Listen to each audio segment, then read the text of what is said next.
Räägime korraks ebavõrdsusest ja räägime korraks ka lähemalt sinu ebaõiglasest konkurentsieelisest ja seda mis tahes valdkonnas, kus iganes sa ka ei tegutseks. Ja tegelikult räägime korras ka sinu sellisest ebaõiglasest konkurentsieelisest elus üldse. Ja ma tahaks alguses pöörata korraks tähelepanu sellele illusioonile, et justkui me oleme kõik loodud võrdseks ja meil kõigil elus on võrdsed võimalused. No et sisuliselt vahet ei ole, kes sa oled, kus sa oled, millised on sinu loomuomased anded ja tugevused.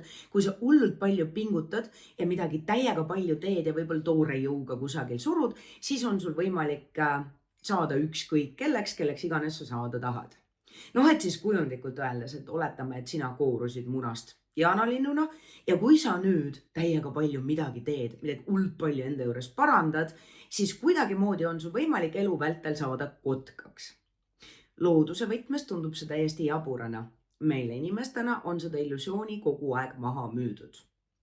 Nüüd, kui sina kogu aeg pöörad tähelepanu sellele, kuidas saada kotkaks, siis üks asi, mida sa ei tee, sa ei märka seda, mis on see sinu loomuomane tugevus. Jaanalind jookseb väga palju kiiremini kui kotkas.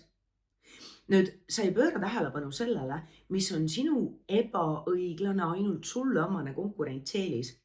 Ja sa panustad kogu tähelepanu sellele, et milline sa peaksid olema või mida sa peaksid tegema või mida sa peaksid võimendama või arendama selleks, et ühel päeval konkureerida või võistelda kotkastega.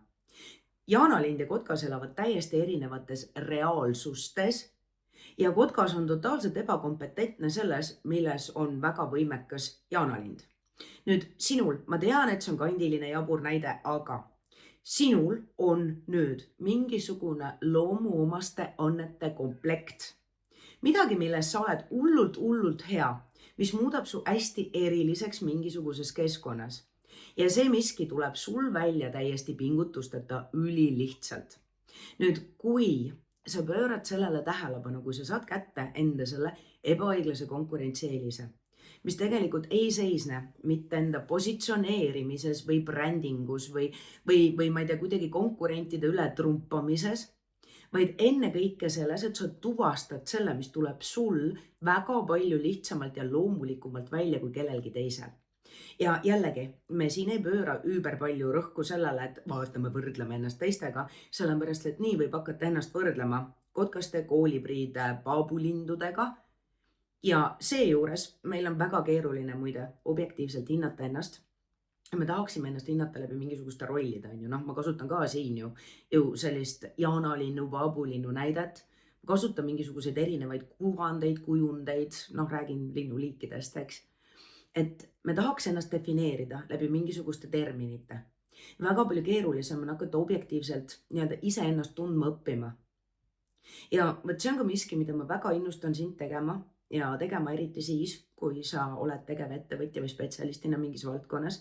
Sellepärast, et sul on mingisuguseid, loodus on õnnistanud sind mingisuguste annetega. Kasutan siin võib-olla jälle sul mingid hästi lihtsad, hästi praktilisi näiteid.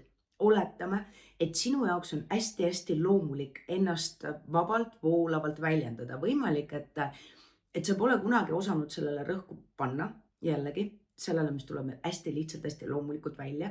Ei oska me tihtipeale tähelepanu pöörata, sest et meil on räägitud lugu sellest, et ikkagi peab raske olema. Et kuidagi nagu pikk ja raske teekond ja peab tulema läbi vastupanu, läbi punnitusta. Mingites kohtades täiega teema, aga me ei oska hinnata seda, mis tuleb meil hästi lihtsalt, hästi loomulikult välja. Suure tõenäosusega on sul ka andeid, mida sa absoluutselt ei oska hinnata, sest need on liiga lihtsad, liiga loomulikud sulle. Nüüd oletame, et seesama eneseväljendus, mida ma siin põgusalt juba mainisin, oletame, et sinu tugevaim külg on verbaalne eneseväljendus või siis miks mitte ka kirjalik eneseväljendus. Ja sa ei ole absoluutselt osanud seda hinnata, sest et come on, see on nii lihtne, nii loomulik asi, kõik ju teevad.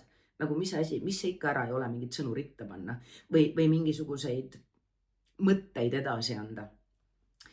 Nüüd, kusagil on inimesed, kelle jaoks nõuab see tohutult suurt pingutust, kes peavad hästi palju harjutama, kes peavad võib-olla käima mingisugustel koolitustel, kes peavad ennast hästi põhjalikult ette valmistama.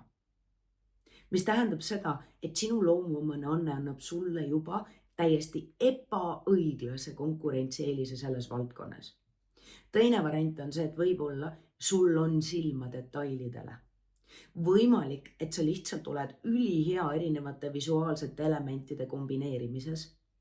Võimalik, et sa oled seda endale teadmata terve elu kasutanud võib-olla outfitide kokkupanemises.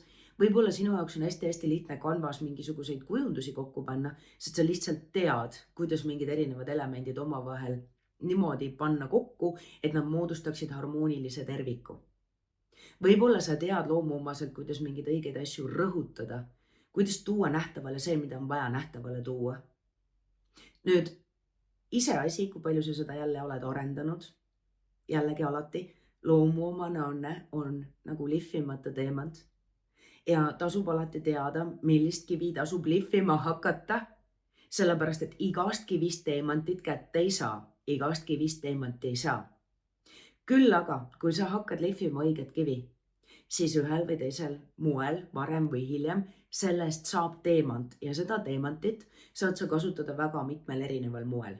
Noh, sa saad müüa teda eraldi vääriskivina ja sa saad teda panna erinevatesse kombodesse ja tead mis, kui sul on üks ülikvaliteetne teemant, siis sa võid tegelikult vahetevahel võtta kätte ta ümber ka tõsta. Noh, et oletame, et seesama teemant, mis sul oli enne sõrmuses, sa võid lasta ta nüüd valada teistsugusesse vormi ja kanda teda ripatsina. Ja samamoodi, kui sa saad kätte selle enda loomuomase ande ja enda sellise ebaõiglase konkurentsieelise, siis sa ei pea enam kinni jääma sellesse ühte valdkonda. Sa saad seda kasutada, seda rakendada mis tahes valdkonnas, mis tähendab seda, et sa ei pea enam nii väga kinni olema ka selles, mida sa kunagi varem tegid. Sa võid hakata tegelema ka täiesti mingisuguse uue asjaga. Ja noh, tõenäoliselt, come on, me ei ole loodud samasse kohta terveks eluks jääma, et parimal juhul ikkagi ka sinu tegevus, sinu eneseväljendusviis, sinu looming ajas muutuvad koos sinuga. Aga nüüd seesama ebaõiglane konkurentsieelis, see, kust mul see mõte natuke pooleli jäi. Nüüd, kui sul on ülihea silm sellele, siis ilmselgelt see, mida sa lood, need kompositsioonid, mida sa lood, on oluliselt paremad kui nende inimeste omad, kes nagu teevad asju juhiste järgi. Ja kui nüüd kellelgi teisel ei ole sellist silma ilule või harmooniale või detailidele, siis tema võib sama asja kallal nagu ülipikalt nokkida ja nokitseda. Ta võib sinna kaasata ka teisi inimesi. Ja selle millegi tegemine, mis võtab sinul loetud minutid, võib võtta tal päevi.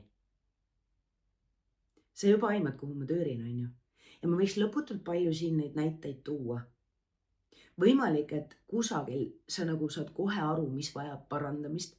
Teistel inimestel nende vigade leidmine võtab nagu väga-väga kaua aega. Käivad ringi ratast aru saamata, milles on asi ja mida on vaja muuta selleks, et miski toimima hakkaks. Kusagil on elu teinud sulle kingituse. Ja nüüd sinu vastutus on teha kindlaks, millises kivis on peidus see teemant ja kuidas on sul võimalik hakata seda teemanti lihvima. Ja siin tuleb mängu nüüd järgmine ülimalt oluline koht. Kui me tuleme tagasi selle juurde, et me ei ole kõik loodud samalaadseteks, me ei ole kõik võrdsed, eriti kui me räägime erinevatest keskkondadest. Jaanalind jookseb väga palju kiiremini kui kotkas. Kotkas lendab väga palju kõrgemal kui jaanalind. Koolibri opereerib hoopis teistsugusel tasandil kui kotkas või jaanalind on ju, noh, võime kasutada siin võrdlusena paabulindu, keda iganes. Võime rääkida siin sellest, et kuidas pardid ujuvad ja kuidas ei kotkas ega ka jaanalind ega ka koolibri ei ole võimelised seda tegema. Ehk siis kusagil on ka elu sulle andnud selle eelise. Ja nüüd, mida rohkem sa hakkad sellele eelisele panustama, ja ma arvan, et sa oled kusagil sellega kokku puutunud, aga seda enam põrkud sa ka kadedusega. Saab olema inimesi, kes imetlevad sind. Noh, samamoodi meil on võimalik imetleda kõiki eelnevalt loetletud linde, tahtmata saada üheks nendest.